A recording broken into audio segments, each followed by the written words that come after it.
Իսկ դու արդեն որոշել ես, թե որ երկրներ պիտի այցելես 2025 թվականին։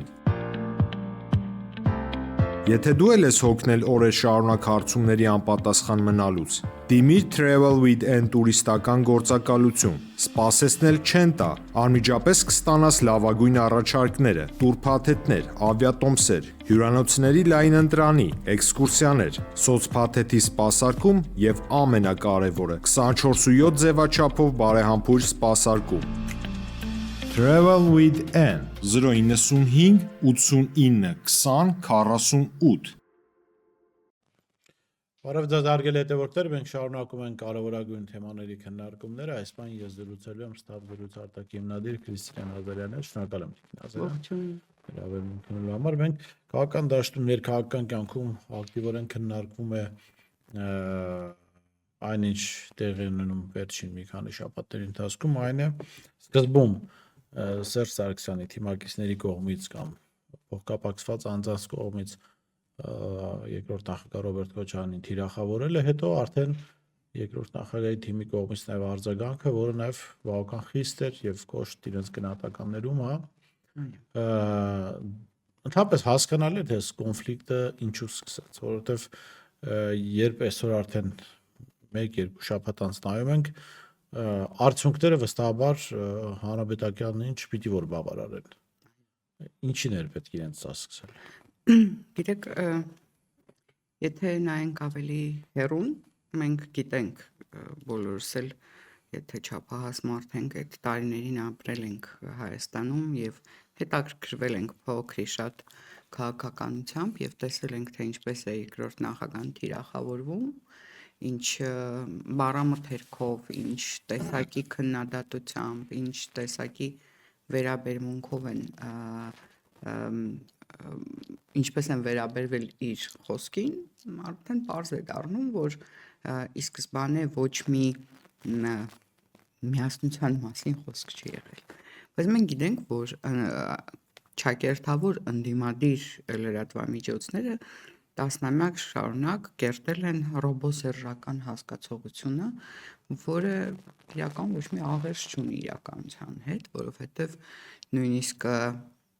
իշխանության կառուցվածքը ամբողջովին այլ էր եւ շատ քիչ մարդիկ կային, ովքեր մնացին Ռոբերտ Քոչարյանի հեռանալուց հետո եւ աշխատեցին նոր իշխանությունների հետ։ Կարելի է նույնիսկ մեկ ձեռքի մատերի վրա հաշվել այդ մարդկանց։ Սակայն եկավ մի պահ, երբ որ ինչպես ասում են եւ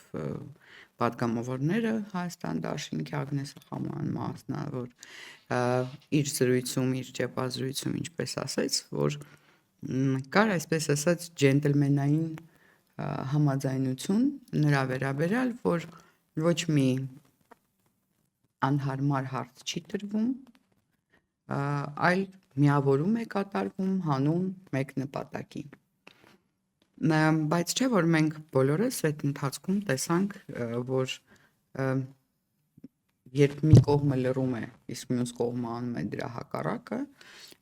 ապա դա նշանակում է ոչ մի միասնության մասին խոսք չկա։ Ընդ որում արվում է այն մարդկանց կողմից, ում մասին իրենք հստակ կարան ասեն, մեր հետ ինչ կապ ունի ինքը։ Բայց կապը ակնհայտ էր, կապը մատնանշվում էր համատեղ միջոցառումներով, լուսանկարներով, չգիտեմ,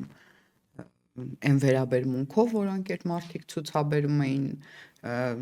հանրապետականների կամ Սերժ Սարգսյանի հանդեպ եւ Ռոբերտ Քոչարյանի, մենք բոլորս դրա վկան ենք,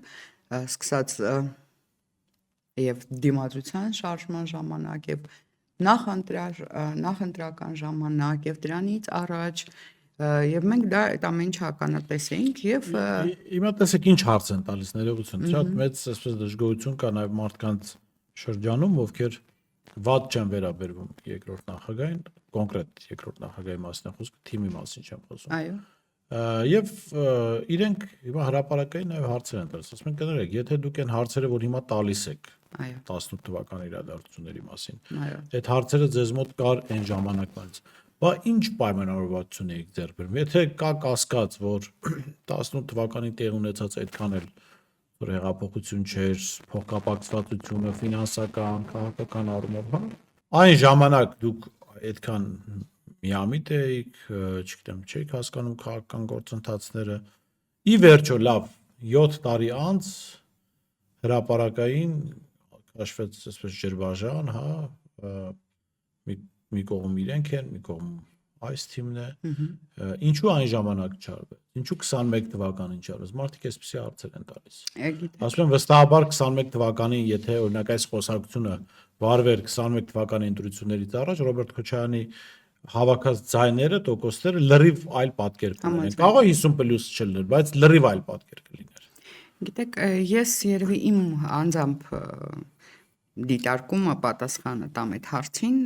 քանի որ ես այսպես եմ կարծում, որ ինչքան մարդ որ հիմա այդպես է ասում, նաև մարդիկ կան, որոնք ասում են հիմա էլ պետք չի դա անել, հա? Հիմա էլ պետք չի, հիմա էլ պետք է միավորվել, պետք է միասին պայքարել եւ այլը եւ այլը։ Այսինքն մոտեցումները կարող են լինել այնպես, մանավանդ եթե գործ ունենք ոչ թե ընդդիմադիր, այլ պետականամետ գործչի մասին, որտեվ այսպես թե այնպես Ռոբերտ Քոչարյանը առաջի հերթին պետական գործիչ է, այլ ոչ ընդդիմադիր։ Միգուցե ցավոք, բայց պետության շահը միշտ ավելի գերակա է եղել, քան ինչ որ ներքաղաքական շարժեր կամ պետության շահը ասում էր, որ 21 թվականին լավ կլիներ, որ ինքը ընտրվեր Հայաստանի վարչապետ։ Հիմա այդ շահը սպասարկելու ճանապարհներից մեկը սա էր ասել, որ չկա նախկին ներկա եւ այդ ձեր իմացած նախկինները, ձեր իմացած ներկաների հետ նույն աշխարհաքաղաքական պատկերացումները, ընկալումները, մոտեցումներն ունեն եւ իմ մոտեցումն է, որ տարբեր է։ Գիտեք, ես էլ եմ կրկնում, իմ մոտեցումը սա է, որ եթե կա գերխնդիր, եթե կա գերնպատակ եւ այդ գերնպատակի ճանապարհին ինչ որ բաներ դու մի կողմ ես դնում, որովհետեւ այդ պահին գուցե դա չլիներ այն, չունենար այն մեծ նշանակությունը, որը ունի, օրինակ հենց այս պահին։ Ոչ թե խոսքը նրա մասին է, որ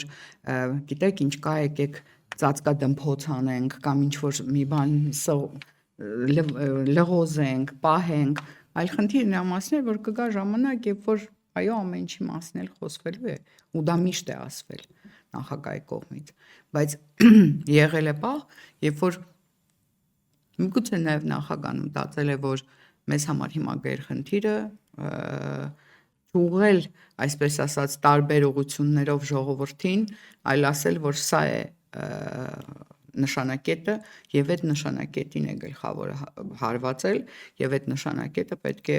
իշխանությունից վերանա։ Բայց մենք տեսանք նույն 21 թվականի ընտրություններին, թե ինչպես այդ ուժերը, որոնք հայտարարում էին նույն հանրապետականները, որ չեն մասնակցելու ընտրություններին, դա նշանակում էր, որ ինչ որ մասով այո ընդդիմադիր էներգիան ջլատվում էր, այո, ջլատվեց, այլ ու չէ որ կար հնարավորություն, որ խորհրդարան անցնեն ոչ թե 29 պատգամավոր, մի քիչ ավելի շատ,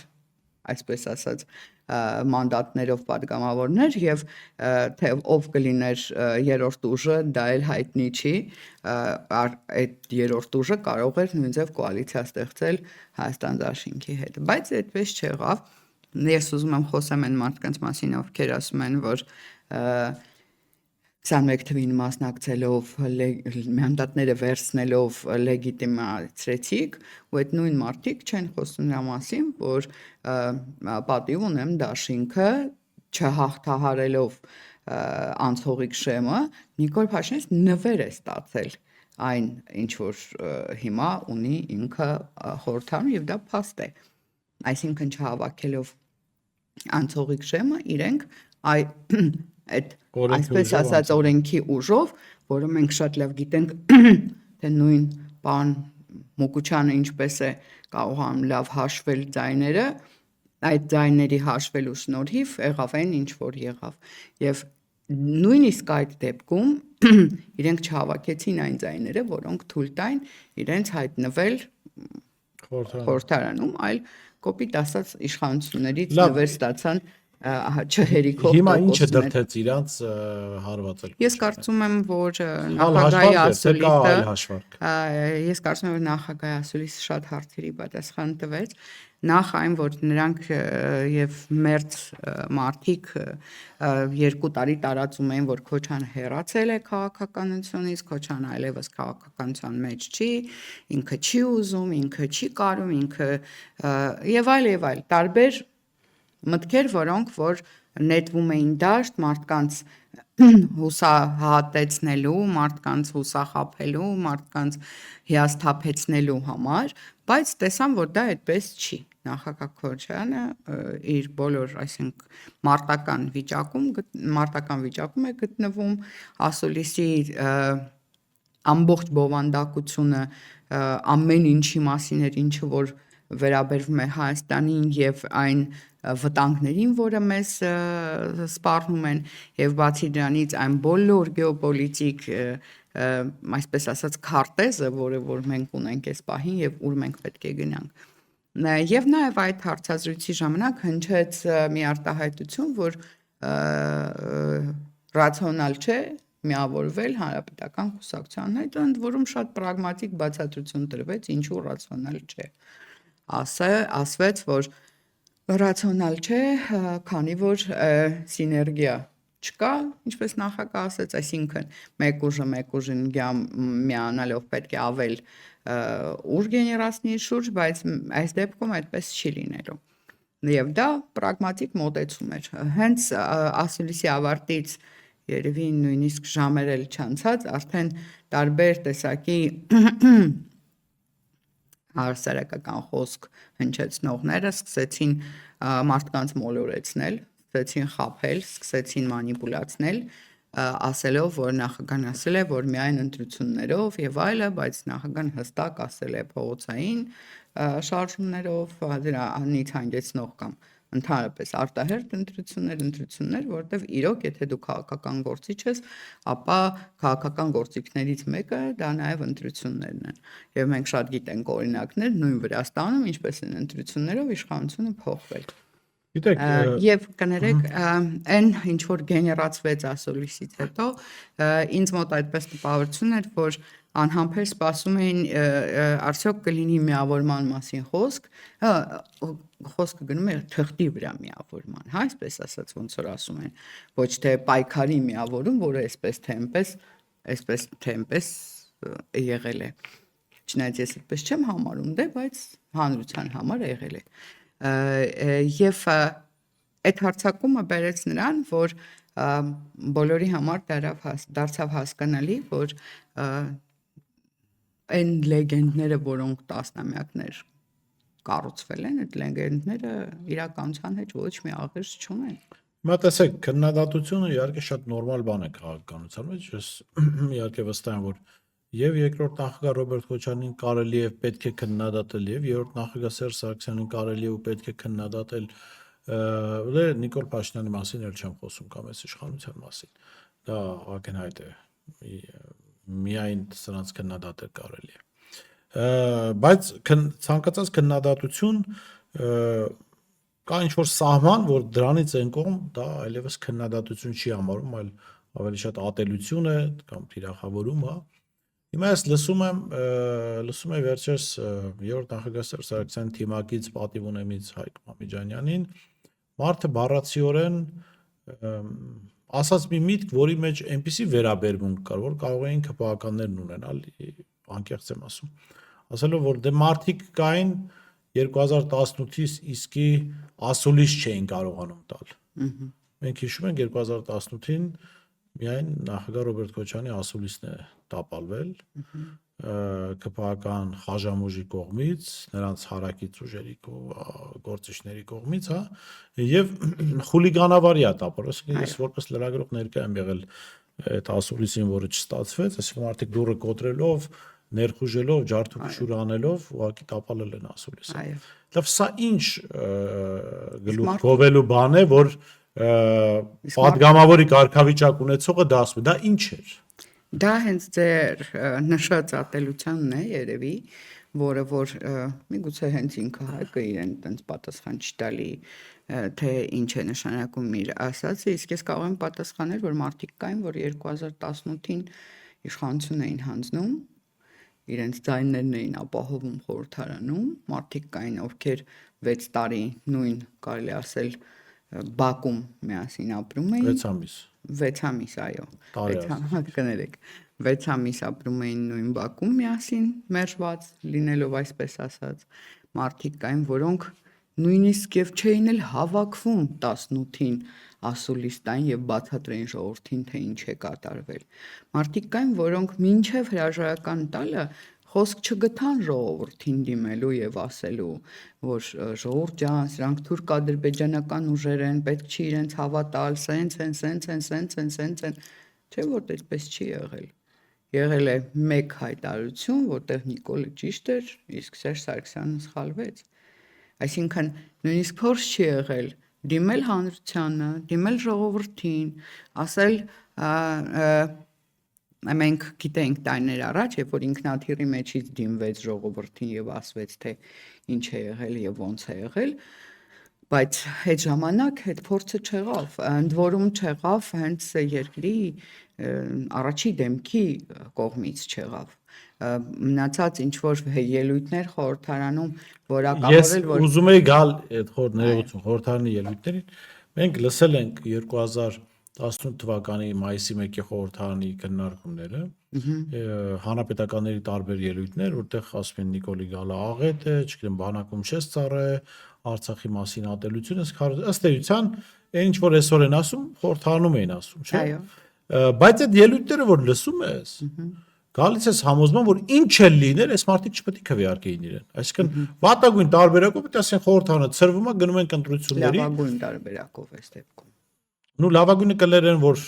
Սերժ Սարգսյանը չառաջադրվեր ու 2017-ին ընտրությունները հաղթած Կարեն Կարապետյանը առաջադրվեր վարչապետի պաշտոնում։ Բայց վատագույնը կլներ դա, որ խորհրդարանը կցրվեր, իրենց համար վատագույնը։ Խորհրդարանը կցրվեր, կլներ նոր ընտրություններ։ Եվ այս պարագայում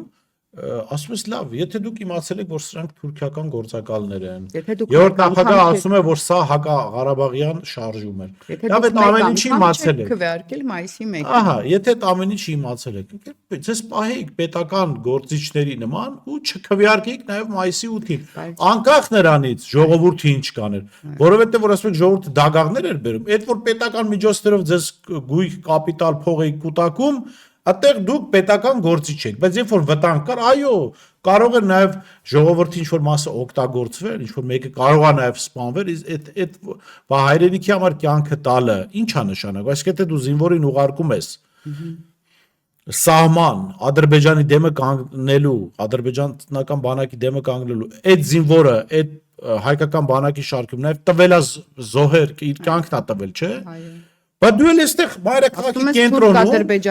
մայրաքաղաքի կենտրոնում թուրք-ադրբեջանական հեղափոխությանը պարտվեցիր, հետո էլ գլուխ են գովում հանրապետականները, ասում են, տեսակ Ալիևը հայտարարեց, որ Սերժ Սարգսյանի հեռացման գործում մասնակցություն է ունեցել։ Համոտ դες որ Ալիևը մասնակցություն է ունեցել, ինչի՞։ Որովհետև ստացվում է, այսինքն Ադրբեջանը Հայաստանի ներսում Սերժ Սարգսյանի դեմ հարց է կարողացել լուծել։ Բայց սա ուրեմն սա պետություն է։ Ձեզ լուծել է։ Սա պետություն էր, այդ դեպքում եթե Ալիևն է թուրք-ադրբեջանական հեղափոխությունը եղել ու Ալիևն է արել 2018-ին, կարող է ասեք, որ առաջի կապիտուլյանտը դուք եք եղել ու կապիտուլյացիա դուք եք կնքել։ Հետո նոր ձեր բերած Նիկոլը, որովհետև եթե քո մայրաքաղաքում քո թշնամական երկրի ղեկավարը կարողացել է իշխանություն փոխել, կներեք դա կապիտուլյացիա, այսինքն ուրիշ ոնց է լինում։ Նշանակում է, որ ուղղակի չի եղել ոչ մի պետություն, այսպես։ Հա, այսինքն այդ Ալիևը այդպես չկարող ասենքան Աֆրիկայում իշխանություն վերցնել։ Եկեք այսպես էլի, ժողովուրդը միշտ բոլոր ժամանակներում, բոլոր իշխանությունների օրոք իրավունք ունի ընդվզելու։ Իրավունք նաև անարդարացի դժգոհելու, ամեն բան նաև անարդարացի բոլոր մանիպուլյացիաների տակ գտնվելով, հենց ձեր կողմից նաև ընդդիմադիր թերթերով գեներացված եւ այլը։ Որ ասում եք, որ կոռուպցիան այդքան չի եղել, բայց դուք ինչի այն ժամանակ չէիք բացահայտում, որ ինչքան է, այդքան չի եղել, այդքան չի երբ որ Transparency International նման կազմակերպությունները օրը 24 ժամ ժողովրդի ուղեղների մեջ մտցնում էին, որ հայտարարակ կոռուպցիայի մասին է խոսքը գնում։ Երբ որ ձեր երկիրը լքում է 370,000-ից ավել մարդ 10 տարում, դա խաղաղ ընդվզում է, որը շատ ավելի վատ արդյունք ունի երկրի համար, քան ուղղակի փողոց դուրս եկած քաղաքացին, որը չի լքում ու փորձում է ինչ-որ մի բան փոխել։ Իդեպ ոչ ժողովրդավար բանը պետությունը կեղեքող Ռոբերտ Քոչարյանի իշխանության տարիները միակ տարիներն են եղել, երբ ժողովուրդը վերադարձել է։ Այո, վերջին 3 Գալիս էին ստեղ կեղեքվելու։ Այո, գալիս էին։ Ու իսկ երբ եկավ ժողովրդավար Սերժ Սարգսյանը, Նիկոլ Փաշինյանը, ժողովուրդը փախնում էր ուղղակի։ Օրոք 120,000 է եղել արտագաղթը, ընդ որում վերջի 3 տարիները 3000 Դրական սալդոյով վերադարձ։ Այո, դրական 3000, 7000, 20000 դրական սալդոյով։ Հետո եկել է իշխանություն, որի օրոք 10 տարում Հայաստան լքել է 380,000, ես չեմ ասում ստատկոմից, քաղաքացի։ Եվ եկել է մի պահ, որ քաղաքացին դուրս է եկել փողոց, օրինակի նման, որը զբաղվում է բիզնեսով, որին իսկ գիտեք բիզնեսը հանգիստ է սիրում, լրություն է սիրում, չի սիրում այդ ամեն ինչը, բայց ինչ աստիճանի են հասցրել քաղաքացուն, որը դուրս է եկել փողոց, այսինքն քաղաքացին իրավունք ունի ընդվզելու եւ նույնիսկ ասեմ պարտավոր է ընդվզել անարդարացի կատարվող ամեն գործողության դեմ, առաջին հերթին ցինիկ վերաբերմունքի ժողովրդի հանդեպ, երկրորդ հերթին այն բոլոր վայրեվիրումները, որոնք կատարվում էին թե հարկային դաշտում, թե այն բոլոր փոփոխությունները, չէ՞ որ մենք հիմա գիտենք, որ այս օրենքները, որը Նիկոլը ընդունում է, ոչ մի օրենքի հեղինակը ինքը չի։ Այդ օրենքները մշակվել են հանրապետականների օրոք եւ ուղղակի Նիկոլ Փաշինյանն նախ որտեվ անճար է, երկրորդն էլ ինչ անի դեմը դրած այն ինչ որ փաստաթղթեր, ասում ընդունեք թող գնա, այդպես հարկերը շատ կլինի։ Գույքահարկից վերաբերව սկսված ինչով ուզում եք հարկային դաշտի վերանայման, տոկոսների ավելացման, բոլորը եղել է ընդունված այն ժամանակ, բայց ինչ որ խնդիրների պատճառով մինչև վերջ չի գնացել, հիմա Նիկոլ Փաշինյանը դրանք տանում է առաջ։ Այսինքն ժողովուրդը այդ իրավունքը ուներ, բայց պետության ու կառավարության պարտականությունն է կոպիտ ասած խրամատը չհանձնել։ Ես երբ որ լսում եմ հանրապետականներին, իրենց խոսակցությունը կարելի է ձևակերպել այսպես. Ժողովուրդ ջան, մենք ԱԱԾ, դատախազություն, ոստիկանություն, չգիտեմ, դեսպանատներ,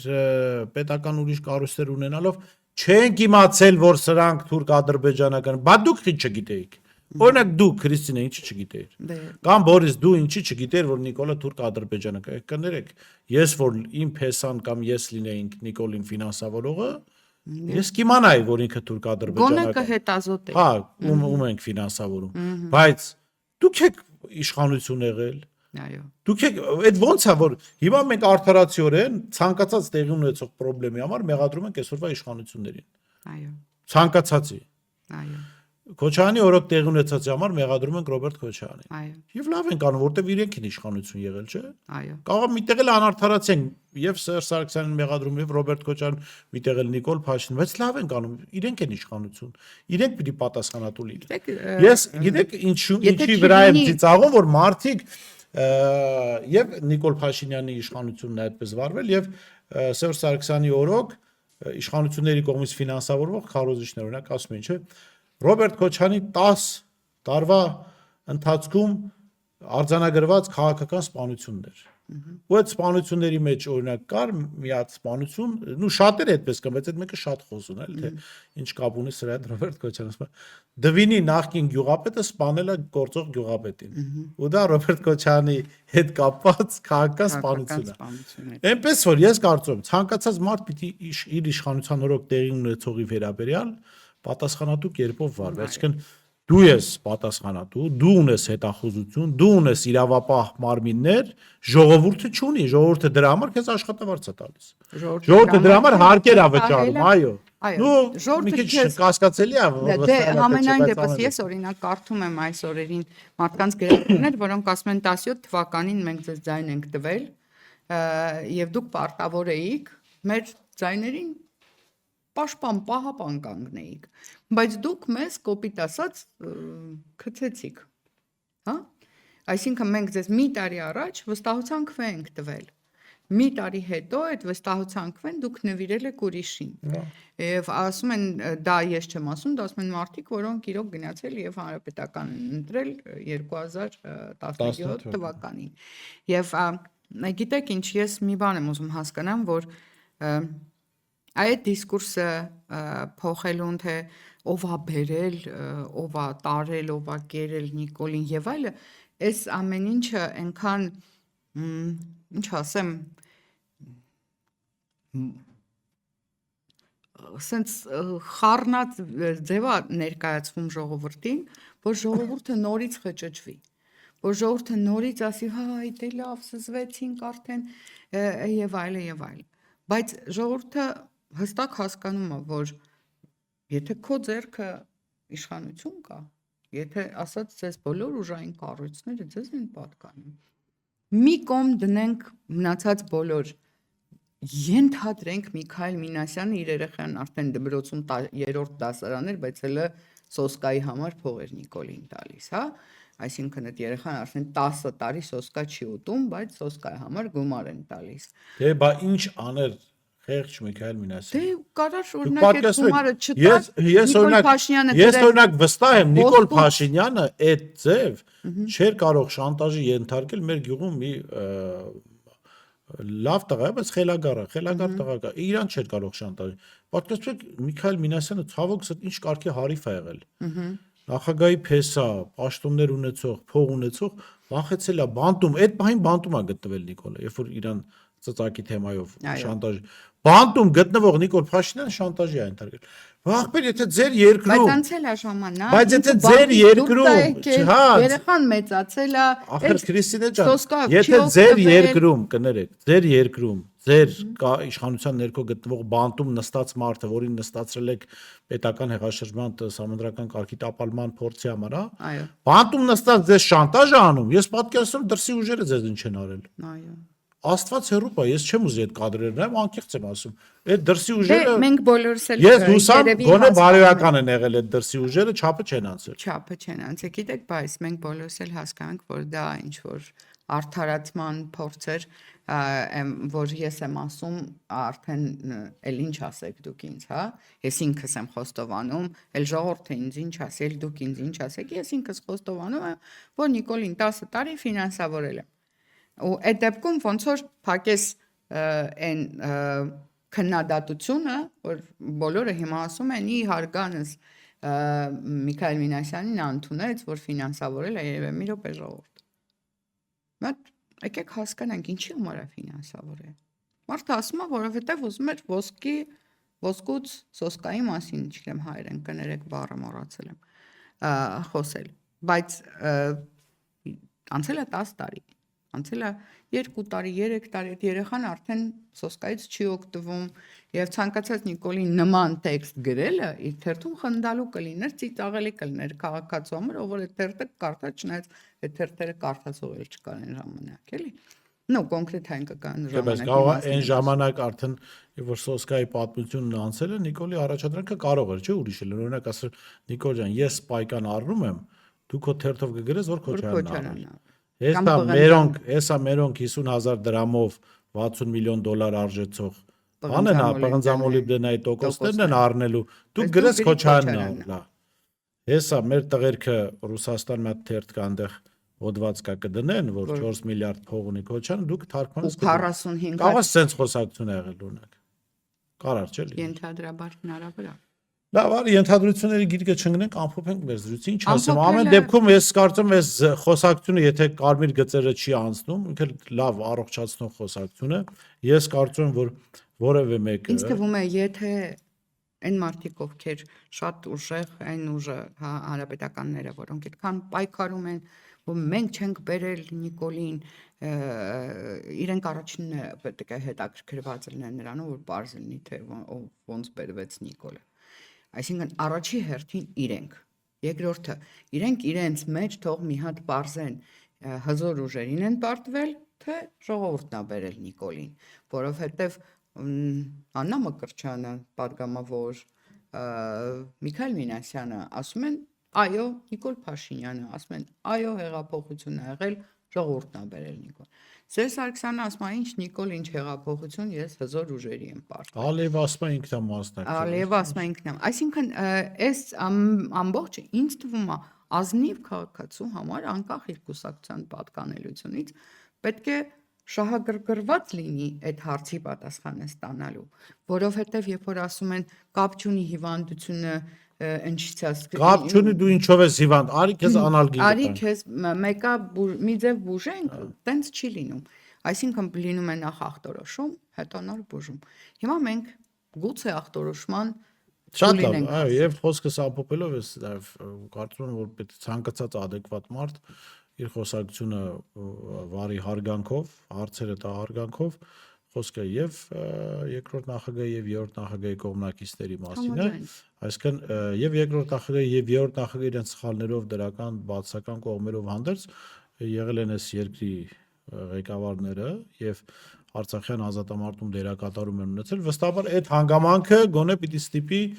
քննարկումը չտանել այլ ուղղությամբ, չնայած ցանկացած մարդու այդ քննարկումը, եթե որևէ մեկ այդ քննարկման մեջ ես մտնում, ուրեմն արժանի ես համարում, որ այդ քննարկում ունենաս, պիտի մարդկային սահմաններ ուղղակի պահպանվի, որը սահմանները, երկրորդը ինձ թվում է այդ հիստերիկ արձագանքները եւ խոսքերը եւ տարբեր տեսակի արտահայտությունները թող կարար մամլո ասուլիս ունենար 18 թվին ով չէր կարողանա, այդ մարդիկ պետք է հստակ հասկանան, որ դա ցուցանիշ է այն ներվին, այն նյարդին, այն ներվին, որին կպել են։ Այսինքն ես հասկանում եմ այդ գրքերը բորբոքված են, ես հասկանում որ 7 տարի շատ մարդիկ լռել են, ինչ որ բաներ չեն ասել, չեն խոսել, անձամբ ես երկար տարիներ չեմ խոսել եւ չեմ ասել այն ինչը որ ասել եմ դեռ մինչև 18 թվականին եւս, բայց գալիս է մի պահ, որ այո, սա պետք է պարզաջրվի։ Այդ ջուրը պետք է պարզաջրվի։ Շատ լավ, շնորհակալ եմ։ Ես եմ շնորհակալ։ Ես շեշտում զրուցում եմ Ստապ զրույց արտակի հիմնադիր Քրիստինա Նազարյանի հետ, ստեղծություն կհանդիպենք։